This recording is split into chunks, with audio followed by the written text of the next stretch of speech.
Mini London McCluskieganj प्रकृति की गोद में बसा ड्रीम डेस्टिनेशन आपका कर रहा है इंतजार।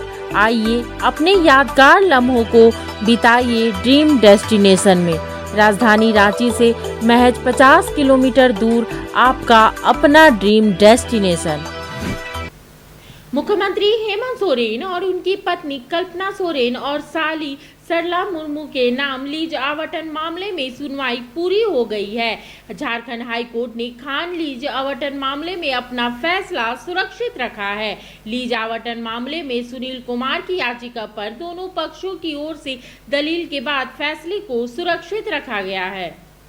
मुख्यमंत्री हेमंत सोरेन, उनकी पत्नी कल्पना सोरेन और साली सरला मुर्मू के नाम लीज आवंटन मामले में दायर सुनील कुमार की याचिका पर सुनवाई करते हुए झारखंड हाई कोर्ट ने सुनवाई पूरी कर ली है। मुख्य न्यायाधीश संजय मिश्रा और न्यायाधीश आनंद सेन की खंडपीठ ने दोनों पक्षों की दलील सुनने के बाद अपना फैसला सुरक्षित रख लिया है। सरकार की ओर से महाधिवक्ता राजीव रंजन और अधिवक्ता पीयूष चित्रेश ने अपना पक्ष रखा।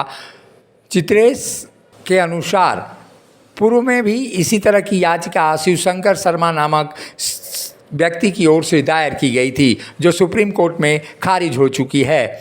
लिहाजा सुनील कुमार महतो की याचिका में कुछ भी नया नहीं है, इसलिए इस याचिका को खारिज कर देना चाहिए।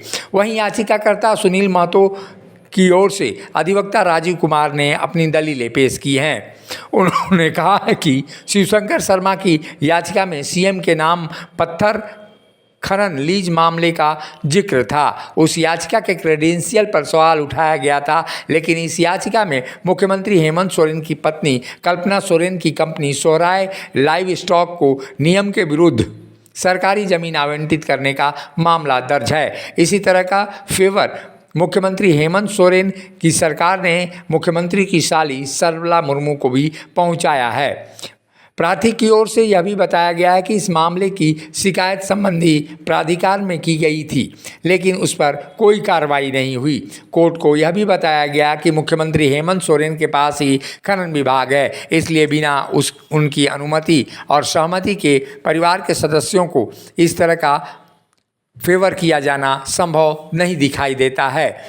फिलहाल जो मामले हैं उस मामले में ये भी बातें आ रही हैं कि आने वाले दिनों में कोर्ट का क्या फैसला होगा, इसका इंतज़ार करना होगा।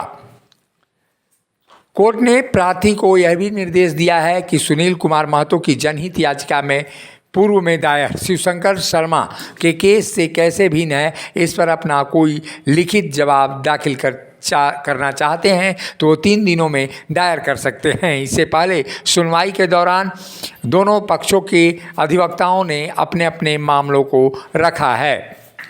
प्रार्थी की ओर से वह फ्रेयर और आरोप शिवशंकर शर्मा के केस में भी था। सुनील कुमार महतो की याचिका में कुछ भी नया नहीं होने की बात मुख्यमंत्री हेमंत सोरेन के अधिवक्ता और झारखंड सरकार के महाधिवक्ता की ओर से कही गई हैं। मुख्यमंत्री और उनके रिश्तेदारों पर इस तरह के आरोप लगे हैं जिसे सुप्रीम कोर्ट पहले ही खारिज कर चुका है। ऐसे में ये मामला माइनिंग लीज के अलावा और भी हो सकता है। इस मामले में मुख्यमंत्री हेमंत सोरेन के माइनिंग लीज के अलावा उनकी पत्नी और साली को इंडस्ट्रियल एरिया में ज़मीन देने का भी दिखाई देता है। प्रार्थी की ओर से कोर्ट को पूर्व सुनवाई में बताया गया था कि मुख्यमंत्री हेमंत सोरेन ने खान विभाग के मंत्री पद पर रहते हुए संवैधानिक पद का दुरुपयोग किया है और स्वयं के लिए अनगढ़ा में माइनिंग लीज आवंटित कर लिया है। इसके अलावा उन्होंने अपनी पत्नी कल्पना सोरेन और साली सरला मुर्मू के फॉर्म को भी माइनिंग लीज आवंटित किया है। इन बिंदुओं को लेकर संबंधित प्राधिकार के पास मुख्यमंत्री और उनके रिश्तेदार और सहयोगियों की जांच करके कार्रवाई करने का अनुरोध किया गया था, लेकिन किसी संबंधित प्राधिकार ने कार्रवाई नहीं की। इसलिए झारखंड हाई कोर्ट में जनहित याचिका दाखिल की गई है ताकि संबंधित प्राधिकार को जांच कर कार्रवाई का आदेश पारित किया जाए। अब देखना है कि झारखंड हाई कोर्ट की ओर से क्या फैसला आता है। फिलहाल निगाहें झारखंड हाई कोर्ट के इस फैसले पर टिकी रहेगी, जिस पर उन्होंने पूरी सुनवाई करने के बाद अपना फैसला सुरक्षित कर रखा है। मुखर संवाद के लिए रांची से अशोक कुमार की रिपोर्ट। जब टूटती है आस, जब थकती है सांस, जब रूठते हैं अपने, मुंह मोड़ता है जमाना, जब अंगड़ाई लेता है संकल्प, फिर बनती है कहानी, बनते हैं अनमिट निशान। देखिए मेरे साथ संघर्ष की दास्तां।